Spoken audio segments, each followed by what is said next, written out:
Okay, cool. This looks like we're live. Although this is actually the one that I want. Okay, cool. I think the audio is working now. Yay! Okay, cool. Hi friends. Hi Deval and another 2D 2. Cool. Okay, so now we're actually going to get started. I guess what I was saying earlier is today is a very special Apache Spark Code Review Day. I got my green card today. I have a little America bow in. I have my Hello Kitty America shirt on. And so we're going to do that. The other thing that's a little different is I'm going to review sort of a PR that I was asked to. Oh, I should update my title.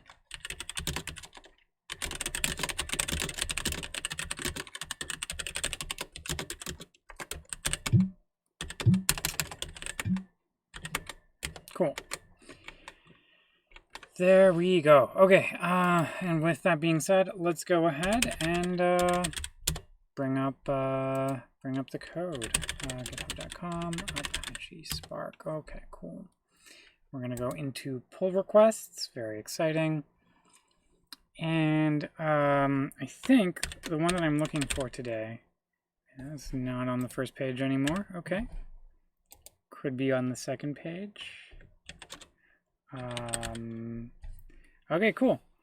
So this is exciting. It's 11 comments though already. So that's cool. Okay, so in public cloud environments, AWS, spot loss, spot block, GCP, preemptible VMs is planned informed activity. Yeah. So is this the same design doc or is this a different design doc? This is a new design doc. Cool. Let's take a look at this. So, get cluster info update from the resource manager to application master to Spark driver.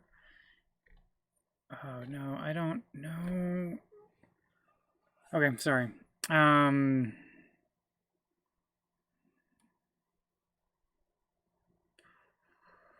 So we already have a decommission tracker inside of the driver. I don't think we need a new component. This could just be referring to the existing component. AM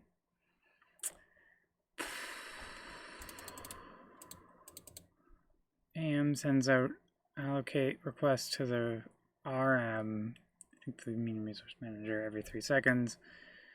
RM responds with allocate response. Wait, what? Oh, so this sounds like polling. Oh,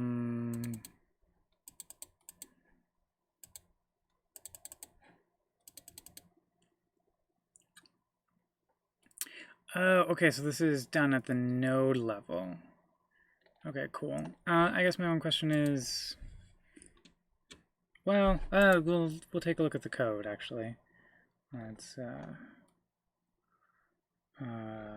but this is good. This gives us an idea of what it is the person's trying to do.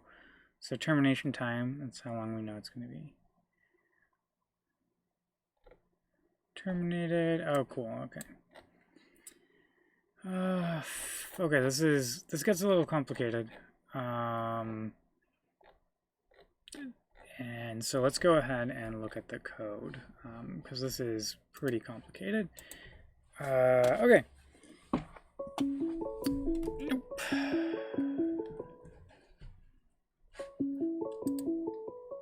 There we go. Fix that. So, okay. I'm not sure. This should be a var. That seems kind of weird.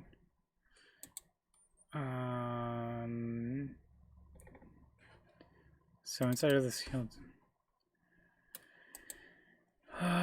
Well, okay, so thankfully we don't have to leave all of our comments right away. Like, is this a var? That's a var. Like,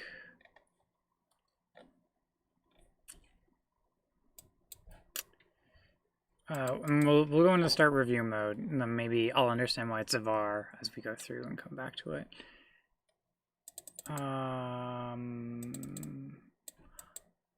Okay, so that's weird. So would it make sense to have this be configured by the other flag? Which, to be fair, I'm not sure what the other flag is. Let's go into Spark.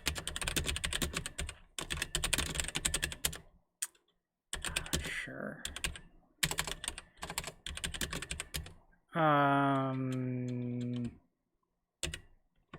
And we're looking for like something inside of config, probably.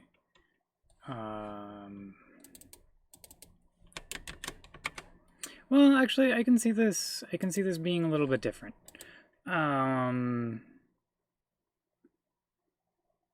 Because this is worker decommissioning, and this is node decommissioning.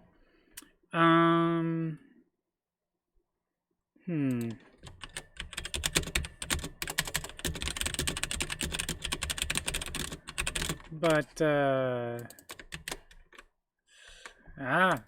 too many things. Or not. I'm not sure. Just, for discussion. So that's my way of just saying, like, I can see this. We could share the flag, or maybe this does need to be a separate flag.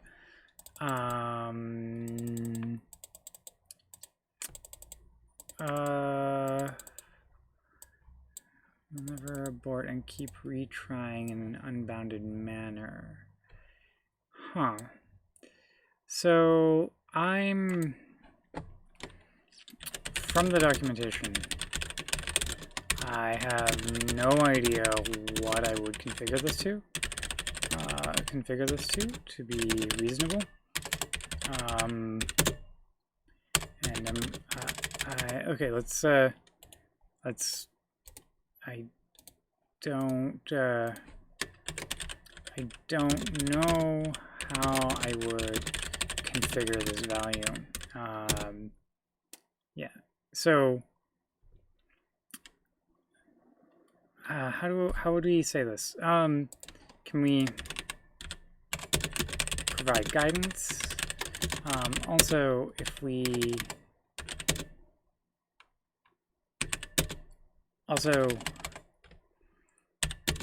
don't count, also, why would we or why would we not want to skip fetch failed? In my mind, if a node is decommissioning and fetch fails, that's expected, but retrying the same fetch is very unlikely to succeed. Or am I misunderstanding the purpose of this? Because I'm coming at this from sort of a Kubernetes mind point, and the Yarn people that I was talking with earlier pointed out that they have very different sort of time frames around these things normally.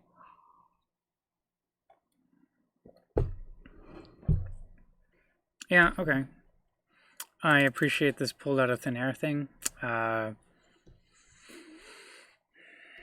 seems reasonable.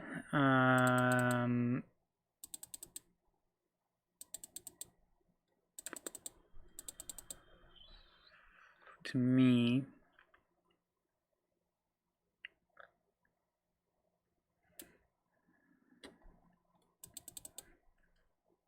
Okay. Yeah.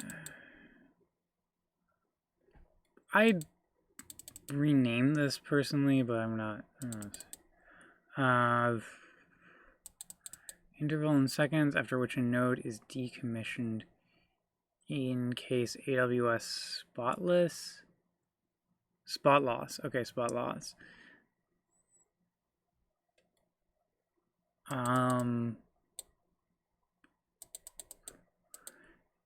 Yeah, wait. I'm not sure I see this. I'm not sure I got this. Get the spot loss interaction here. The AM/RM won't know. Won't know, I think. And we'd see more of like the case won't happen. And so that's just like I'm not sure. Let's take a look. So what happens when we ignore it? I guess this is my question.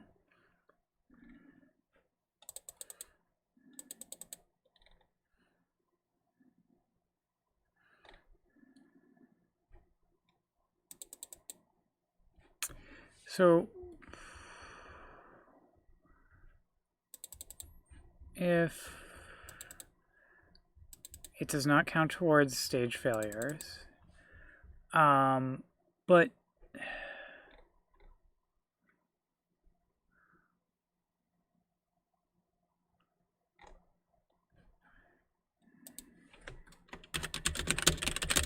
can we have a comment describing what the intended behavior is? Back to the question around retrying. I'm not sure this is the right thing to do, but maybe I just don't understand. Understand yet. Okay, cool. Let's keep going. Sure. We'll review that. Interesting. So wait, I'm confused.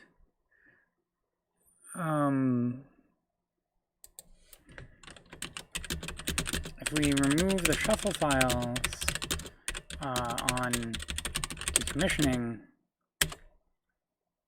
let's take a look at this. Actually, I want to find out where this is called. Okay, yeah, this is so if you remove the shuffle files on decommissioning, then we're essentially forcing a recompute even if the files are still present and the node hasn't gone away, which doesn't seem ideal. Yeah.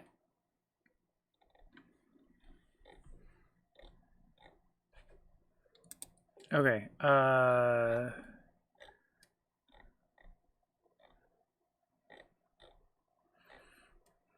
This is a lot of code for what I would have as a hash map. But let's take a look and see what kind of logic's embedded inside of this. Yeah, I think it probably does more.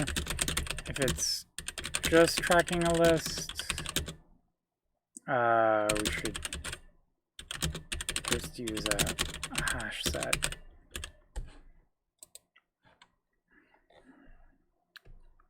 Let me clarify this. Yeah. Can you clarify what else it's doing? It's doing. Cool. There we go. Because like this, yeah.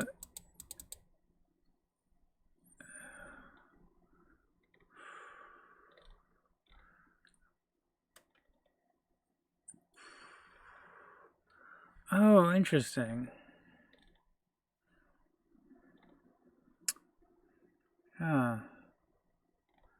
Spot rotation loss? What is spot rotation loss? What is spot rotation loss?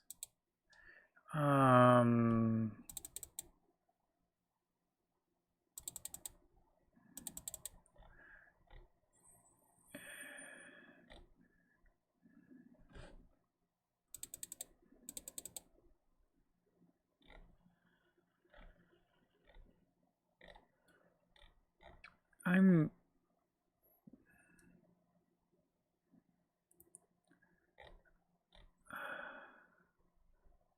not entirely sure I see the reasoning that's going on here. Like, this is a lot of logic that I don't...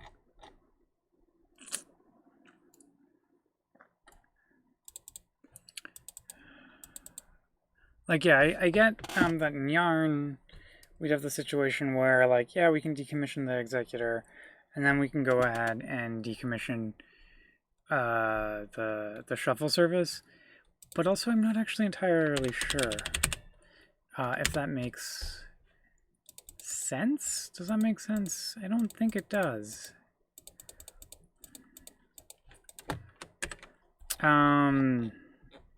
Because there's a config here. Yeah. Why would we exit at a different time? You know, we probably want to keep the blocks as long as possible. But if any process is running, the node can't gracefully shut down. So it seems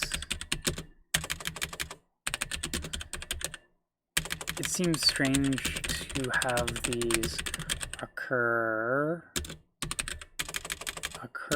separately. There we go.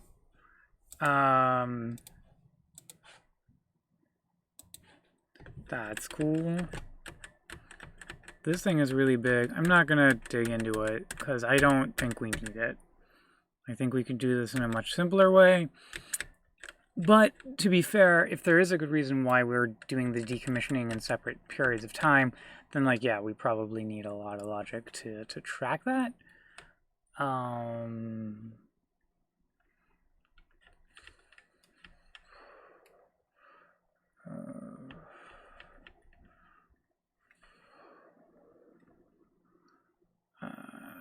Okay. So, in order...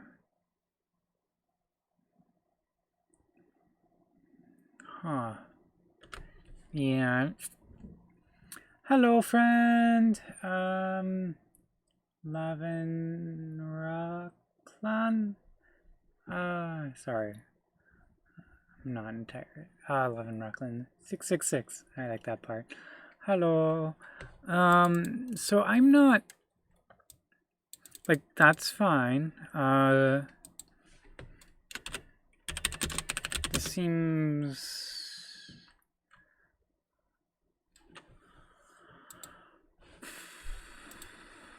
Like, I get this comment. Except I also don't get it. Thanks, Ritesh. It's been a while.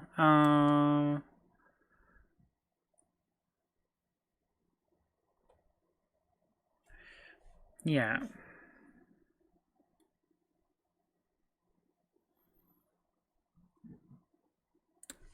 Let's just say I think I get the first part of this comment, but the second part, I'm not understanding. Could you try and clarify?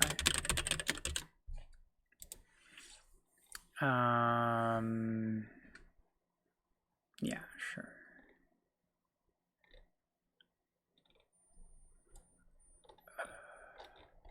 Not executor loss, no decommission. Core screen. Add node to decommission. Move node to decommission. Is that used anywhere?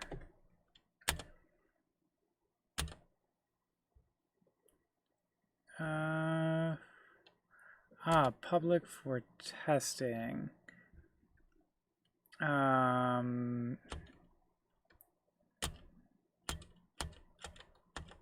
Yeah. I'm not... Okay. I'm not sure I follow here.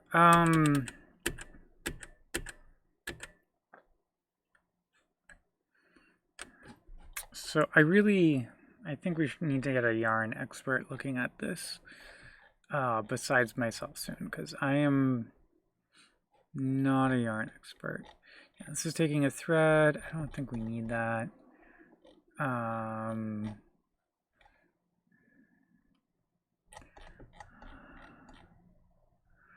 Yeah.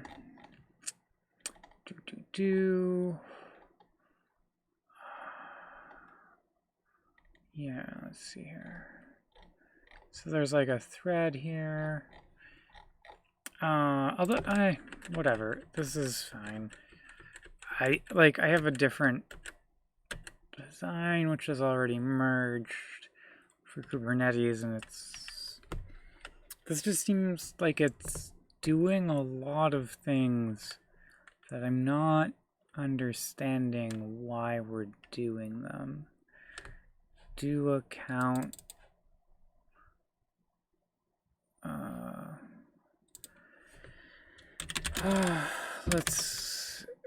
Can you clarify? Because it's just, I'm not. Okay, so node state. I'm pretty sure we have another, like,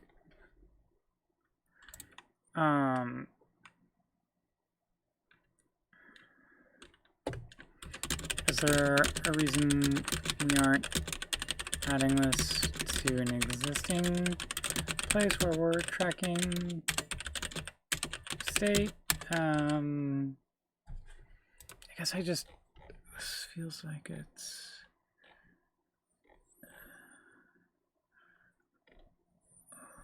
update node to decommission set terminate. I don't know what that's doing. Remove node to decommission? What does this function do?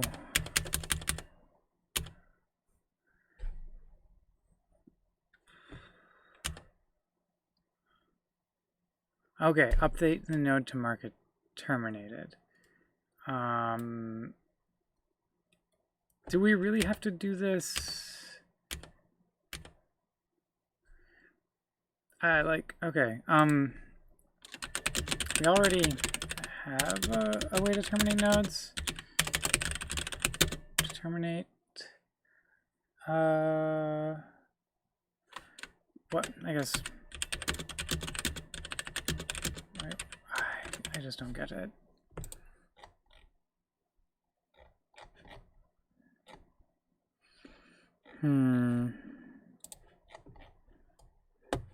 Well, okay, let's go here. Thanks for working on this PR. Thanks for working on this PR. I'm not super familiar with the yarn code path, so we should get some folks with more yarn background to look at this. That being said, I'm a little confused with some elements of the design. One, why do we exit the different, why do we exit the executors for the shuffle service? I know we want to keep the blocks, but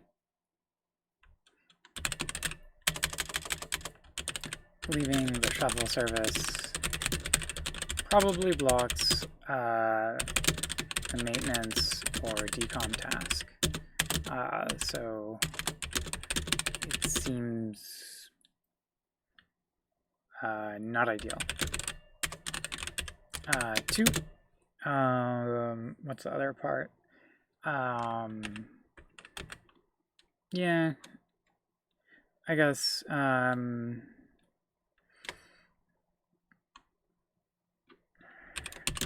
is there a way we could just track the executors?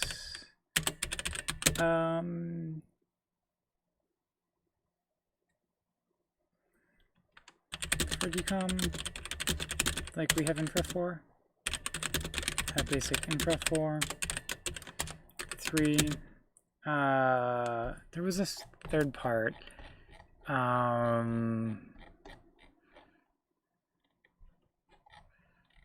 3. Oh yeah, the task fetch retry logic. I don't think I understand what the expected case is here and how it is going to help. Yeah, cool. Okay, so that's just like, I got a bunch of questions. I'm not really sure. But it's a really good start. I really like this. This is a big change. And I think it's going to take a while to understand it. And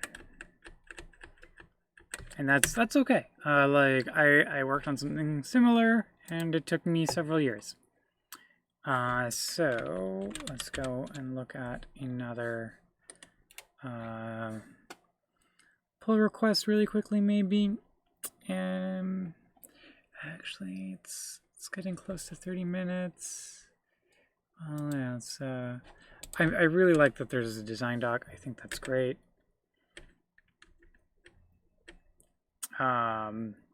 This is, you know, it's really well put together, I think. Okay, cool. Nested field predicate pushdown. Okay.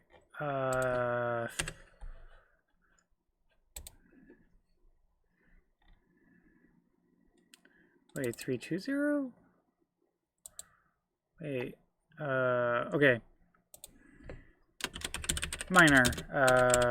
Would this not be 310?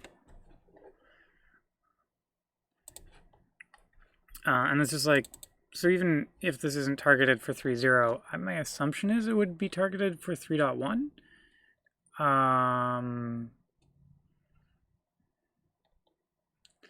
So this is, oh, interesting.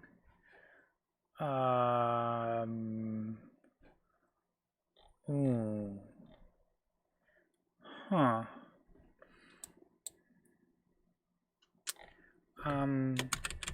Would we end up with conflicts since we've got our own? I guess. Well, find the. Okay, so this is a lot of pushing down columns. Okay. So what does push down column name? Find the column name of an expression that can be pushed down. Okay, cool.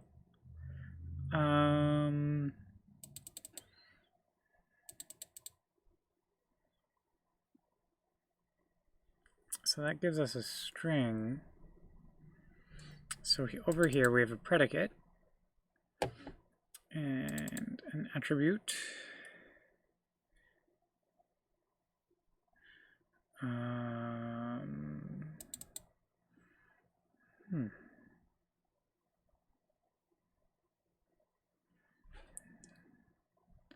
Oh, gotcha. So pushdown column name returns an option of type string. And then we don't do anything. Find the column name. Okay, I've got that part, I think.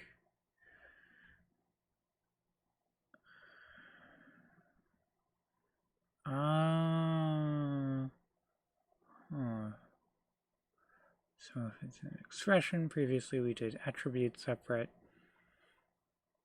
And now over here it's also expression and then equal to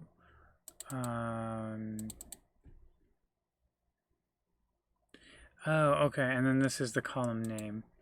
Gotcha. I'm used to reading underscore. It's my bad. I was getting confused because I'm used to reading underscore in case statements as like a wildcard, but the underscore is actually the column name here. So okay. Sure. That looks like it's a little bit simpler. Yeah. I like this cleanup.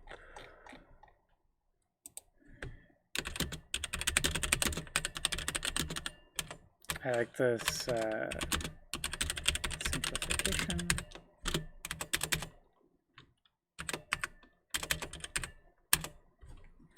Cool.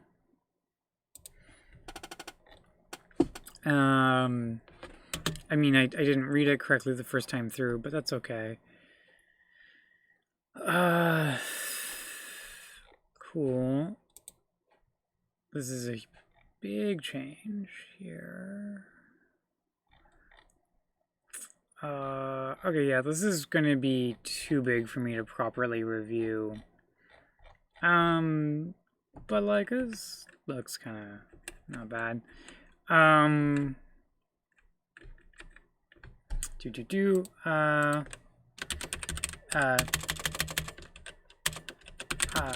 minor comments from a quick skim. Thanks for working on this. And that's just the like, I don't have the time to review this properly, but like, that's cool. I think this is great. Oh, that's awesome. That's so cool. Fixes the old problem where we don't push down a column name containing a dot, which really frustrated me. But that's cool. I'm really happy that this is, moving forward because it has to feel predicate pushdown. Like, predicate pushdown is really, really powerful, and I think it's good. That being said, we're at like the 33-minute mark, and my hands kind of hurt. So I'm going to take this time as a quick break. And, yeah. Oh, thanks. Thanks, Apoorv. I'm really glad of that. I really like both of these, the PRs that we got a chance to look at today. I think this one's probably a little bit closer. It's also pretty big. DB's got more experience, obviously. It looks cool. The other PR, I don't think I understand it yet, but I think with some conversation with the author, I hope I'll be able to understand it, and then we can go from there and we can make something lots of fun. So remember to like and subscribe and click the bell if you're on YouTube. If you're on Twitch, definitely subscribe as well. I have another YouTube channel if you're interested in my life outside of programming, and you can find it. I'll paste it here in just a second in the chat. It's my non-computer adventures.